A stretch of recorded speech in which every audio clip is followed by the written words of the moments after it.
Great teachers are great storytellers. They share their own excitement about their subjects. They share the beauty, the adventures, and the connections. They make students want to learn more.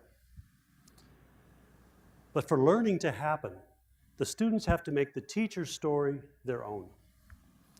Many faculty will tell you that they only really learned something when they had to teach it themselves. This is how we learn. We make the story our own. Storytelling is the heart of teaching and learning. Now, this story thing is hardwired in our brains.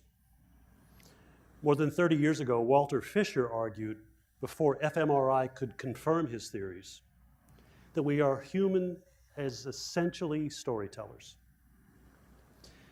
We live our lives, we understand our lives, only as stories that contain conflict and characters, have a clear beginning, middle, and a conclusion.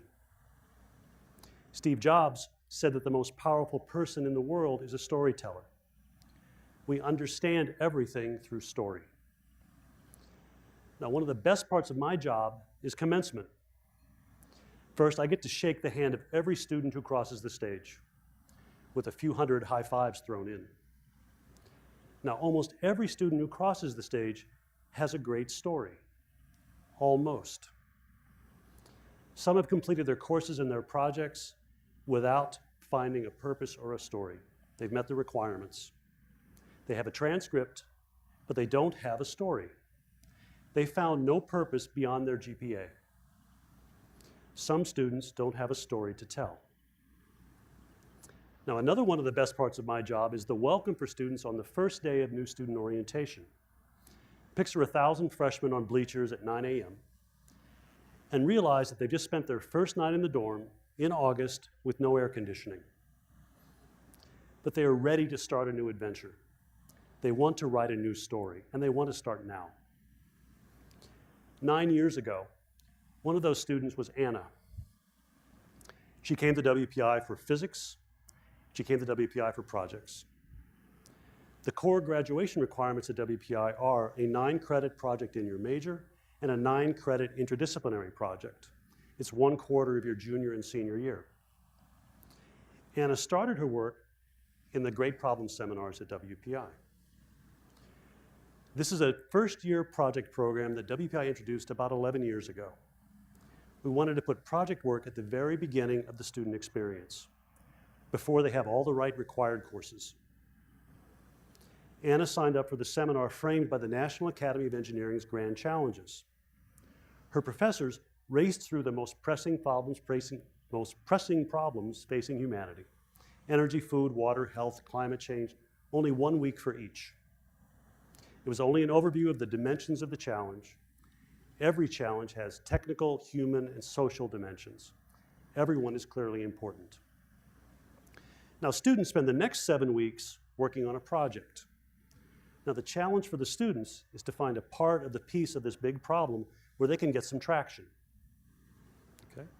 Instead of worrying about getting the answers right, they have to learn to ask a good question. We don't assign the projects, we don't have a list. Now, in Anna's case, she was part of a team interested in clean water. The faculty helped the team narrow the focus, and they connected them to a group in Kenya trying to develop and distribute a hand-powered water purification system. Anna was hooked. She had a problem that mattered to people. She had a purpose beyond a grade. Now, she did well in all of her first-year courses, but she and her team remained passionate about clean water. They also stayed connected with their first-year professors.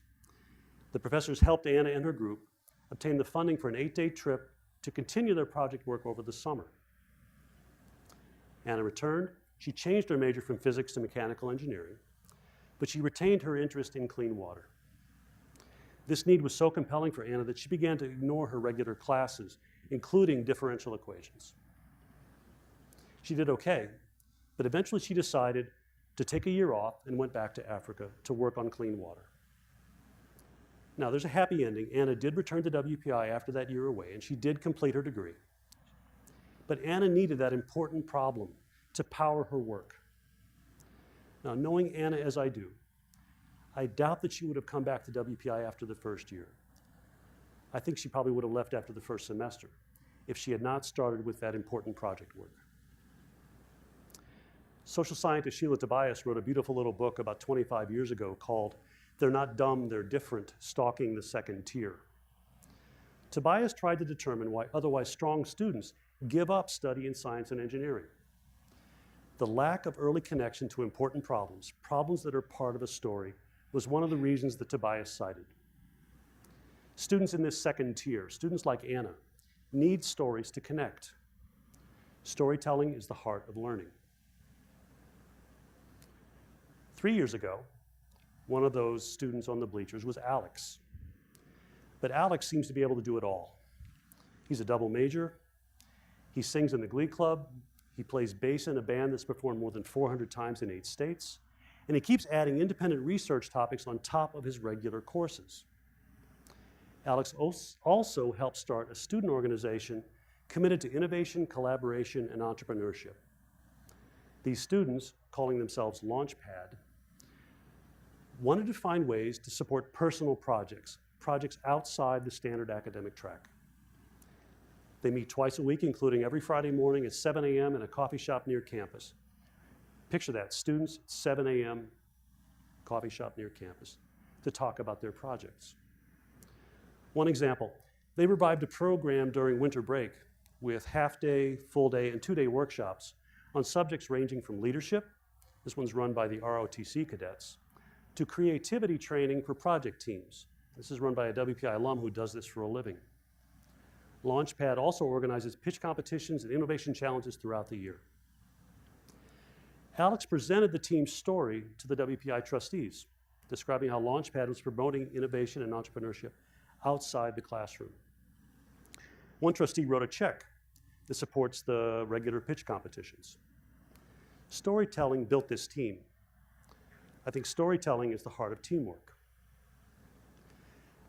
Now, I expect that both Anna and Alex will follow a non-traditional career path. That's good because traditional career paths are rapidly vanishing. There are too many studies and reports describing how today's graduates need to be prepared for a very different, very uncertain future. Heather McGowan framed the challenge for higher ed and students pretty well. She said, "We can no longer focus on preparing students for jobs and careers. We need to prepare graduates to lose their jobs." This is where entrepreneurship and EML becomes so very important. It certainly helps students engage in courses. But I'm also optimistic about how this approach to education can and will create new opportunities. When our graduates lose their jobs, they will be the ones ready to create the new jobs. Entrepreneurs need to be great storytellers. Storytelling is the heart of entrepreneurship. Now, even though they're very different, Anna and Alex are similar in that they have great stories to tell. Both Alex and Anna found a purpose, a mission, that motivates their work, keeps them going. Faculty at WPI are building more ways for students to connect their academic work, their courses, and their projects to a mission. The Grand Challenges is one example. Entrepreneurship and EML provides another example. Imagine the power of an excellent engineer who is also a great storyteller. Every graduate should have a great story to tell. This is the heart of learning. This is the heart of teamwork. This is the heart of entrepreneurship. It's all about great stories. Thank you.